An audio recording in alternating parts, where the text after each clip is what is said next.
So I'm a mum of 3. अस्सलाम वालेकुम। मेरा नाम हानिया है और मैं एक सिख घराने में पैदा हुई।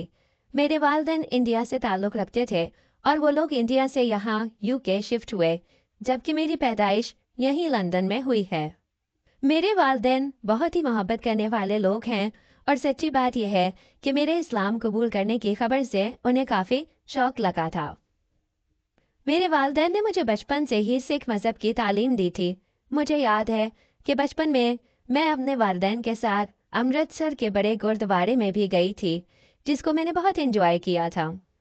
और मेरा वो इंडिया का विज़िट मेरे लिए यादगार विज़िट था। इस विज़िट में हमने कई हिंदू आश्रम भी देखे थे। इस वक्त मैं 15 साल की उम्र में थी और इस विज़िट में मुझे अंदाज़ा हुआ कि गॉड की हमारी ज़िंदगी में क्या अहमियत है। मेरे वालिदैन ने मुझे सिर्फ सिख मज़हब पर ईमान लाना ही नहीं सिखाया, बल्कि अल्हम्दुलिल्लाह उन्होंने मेरी तरबियत ऐसे की कि मुझे तमाम मज़ाहिब की इज़्ज़त करना सिखाया और तमाम मज़ाहिब के मानने वालों से मोहब्बत करना सिखाया। मगर यूनिवर्सिटी की सतह तक आते आते मज़हब से मेरा ताल्लुक सिर्फ ज़ुबानी ही रह गया था और अमली तौर पर मैं सिखिज़म या किसी भी मज़हब पर अमल दरामद नहीं कर रही थी। आप समझ सकते हैं कि लंदन में नौजवानों में शराब पीना आम है। इसके अलावा मैं जैसा चाहती लिबास पहनती और मेरे वालिदैन ने भी कभी इन चीज़ों पर बहुत ज़्यादा रोक टोक नहीं की थी।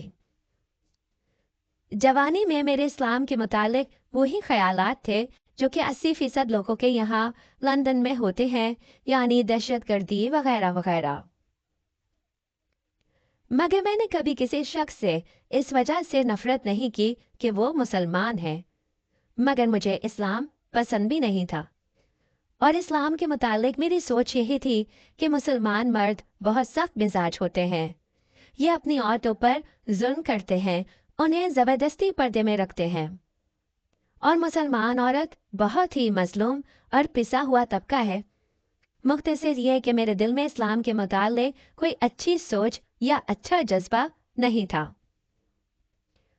बहरहाल मैं अगर अपनी बात करूं तो मैं ज़िंदगी को भरपूर एंजॉय कर रही थी। दोस्तों के साथ पार्टीज और क्लब जाना और डांस, मतलब हर किस्म का हल्ला गुल्ला। मगर ये इंसानी नेचर है कि वो एक ही किस्म की एंजॉयमेंट को लंबा अरसा एंजॉय नहीं करता और इंसान को हर वक्त मज़ीद और मज़ीद की ज़रूरत रहती है। और अब मैं समझती हूँ कि सिर्फ अल्लाह की मोहब्बत ही है जो इंसान को कल्बी सुकून दे सकती है। बाकी सारी दुनियावी लज्जतें सिर्फ वक्ती इंजॉयमेंट हैं। मुझे इस्लाम में औरतों पर होने वाले मजालिम से बहुत तकलीफ थी, जो कि मैं समझती थी ये पर्दा वगैरह मुस्लिम औरतों के साथ जुल्म है। तो मैंने इस्लाम में औरतों के मुतालिक क्या अहकाम है इस चीज़ पर तहकीक शुरू कर दी और इसके मुतालिक बहुत सारी कुतुब का मुतालिया किया, ऑनलाइन मवाद जमा किया और कई वीडियोस देखी। मैंने दोनों तरफ का मौक़िफ़ सुना। मैंने उन लोगों को भी सुना जो कि इस्लाम को बुरा भला कहते थे और मैंने उनको भी सुना जो कि इस्लाम को डिफेंड करते थे। फिर एक दिन हुआ यूं कि मैं एक दिन ग्रीन लेन मस्जिद गई। वहां औरतों की नमाज पढ़ने की जगह में कई मुसलमान बहनें मौजूद थीं, जिन्होंने सर से पांव तक लंबे लंबे काले लिबास पहने हुए थे और उनको देखकर मेरे दिमाग में पहली सोच वो हैरी पॉटर की फिल्म वाली ही आई। और उस फिल्म में जैसे जादूगर औरतें लंबे लंबे जुबे पहने हुए होती थीं, मुझे बिल्कुल वैसा ही लगा। अगरचे ये कोई अच्छी सोच नहीं थी, मगर बस यही वो पहली सोच थी जो मेरे दिल में आई। वहां उन बहनों से मिलकर मुझे अंदाजा हुआ कि ये इनका अपना मनपसंद तर्ज जिंदगी है और इनको किसी ने मजबूर नहीं किया है, बल्कि ये अपनी खुशी से इस नकाब और हिजाब को इख्तियार किए हुए हैं। और वो सब बहुत खुश थी, वो हंस रही थी, इंजॉय कर रही थी और वो बिल्कुल वैसी मजबूर लाचार नहीं थी जैसे कि मैं समझती थी। फिर मैं जैसे जैसे इस्लाम का मुतालिया करती गई और इस्लाम में औरत के मुकाम और मर्तबे को समझती गई, तो मुझे पता चला कि इस्लाम औरत को वो बुलंद मर्तबा और मकाम देता है जो कोई और मज़हब नहीं देता। इस्लाम मर्द को सारी जिम्मेदारी देता है कि वो कमाए, वो मेहनत करे और औरत को घर बैठे सारी ज़रूरियात फराहम करे। औरत बेटी हो, बहन हो, बीवी हो या माँ, हर रिश्ते के एतबार से इस्लाम औरत की इज्जत करना सिखाता है। हत्ता कि मोहम्मद सल्लल्लाहु अलैहि वसल्लम से पहले अरब के लोग बेटियों की पैदाइश को बुरा समझते थे और बेटी को पैदा होते ही जिंदा दफन कर दिया जाता था। मगर नबी करीम सल्लल्लाहु अलैहि वसल्लम ने औरत को इज्जत का मकाम दिया और फरमाया, जो शख्स अपनी बेटी को पाल पोस कर बड़ा करे और उसकी अच्छी तरबियत करे, वो मेरे साथ जन्नत में ऐसे होगा जैसे कि ये दो उंगलियां। इसी तरह उम्मुल मोमिनीन जो हज़रत उमर की बेटी थीं, वो एक मर्तबा नबी करीम सल्लल्लाहु अलैहि वसल्लम के सामने बुलंद आवाज़ में अपने जज्बात का कुछ इजहार कर रही थीं कि अचानक हज़रत उमर वहाँ पर आ गए और कहा कि तुम नबी करीम सल्लल्लाहु अलैहि वसल्लम से बुलंद आवाज़ में कैसे बात कर रही हो। तो नबी करीम सल्लल्लाहु अलैहि वसल्लम ने हज़रत उमर को रोका और कहा कि इसे अपने जज्बात का इजहार करने दो, इसे मना ना करो। यानी नबी करीम सल्लल्लाहु अलैहि वसल्लम ने भी हजरत उमर को औरत से नरम रहने की तालीम दी। और इसी तरह के कई वाक़ियात हैं और अहादीस हैं जिनको मैं बयान करना शुरू कर दूं तो वीडियो बहुत लंबी हो जाएगी। बहरहाल मैं जैसे जैसे इस्लाम में औरत के मकाम के मुतालिक तहकीक करती चली गई, मैं दिल ही दिल में कायल हो गई कि इस्लाम ही 100% वो मज़हब है जो कि इंसानियत के लिए बेहतरीन है। और फिर मैंने आखिरकार इस्लाम कबूल करने का फ़ैसला किया।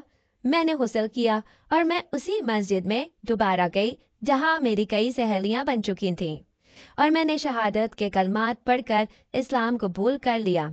और वो सब मेरी दोस्तें आज भी मेरे साथ हैं और मेरे लिए बहुत ही सपोर्टिंग हैं। इस्लाम कबूल करने के बाद मेरी सिख फैमिली को इस बात के लिए राज़ी करना कि वो मुझे बतौर मुस्लिम अपनी बेटी कबूल करें, ना सिर्फ बहुत मुश्किल मरहला था, बल्कि बहुत तकलीफ भी था। उन्होंने मुझसे मुकम्मल कतई ताल्लुक़ कर लिया था। इसके बाद शादी, फिर बच्चे और फिर शादी में नाकामी और तलाक। इन सब अदवार में मेरे लिए अपनी फैमिली के बगैर अकेले ज़िंदगी गुजारना बहुत मुश्किल था। मेरे वालिदैन, ख़ास तौर पर मेरी वालदा, मुझे उनकी ज़रूरत थी। और जब मैं तलाक का केस लड़ रही थी, तब मुझे अपने बाप और भाई के सहारे की ज़रूरत थी। मैंने इस्लाम कबूल करने के बाद 14 साल अपनी फैमिली से दूर रहकर बहुत तकलीफ में गुजारे हैं। काश काश कोई जाकर उनको बताए कि मैं उनसे कितनी मोहब्बत करती हूँ, मैं उन सब से मिलने के लिए कितनी बेचैन हूँ।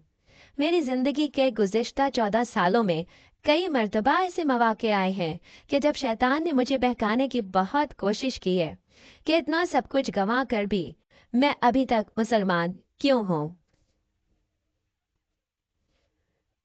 कई कई रातें मैंने रो रो कर गुजारी हैं और हजार कोशिश के बावजूद रातों को सो नहीं पाई हूँ।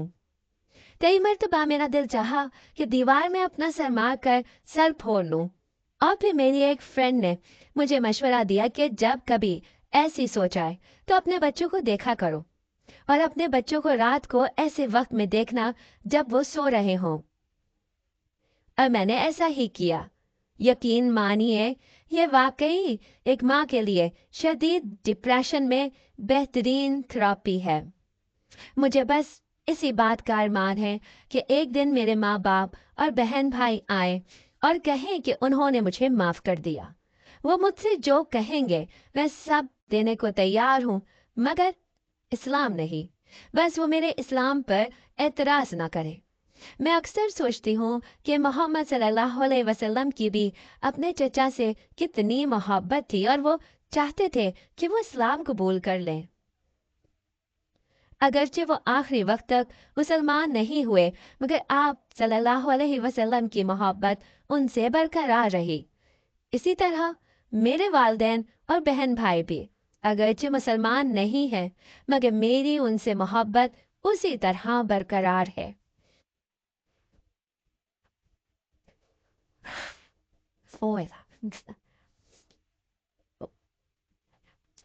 अगर कोई मुझसे मेरी ज़िंदगी की कोई आखिरी ख्वाहिश पूछे तो मैं यही कहूँगी कि मैं अपनी फैमिली के साथ कुछ दिन गुजारना चाहती हूँ।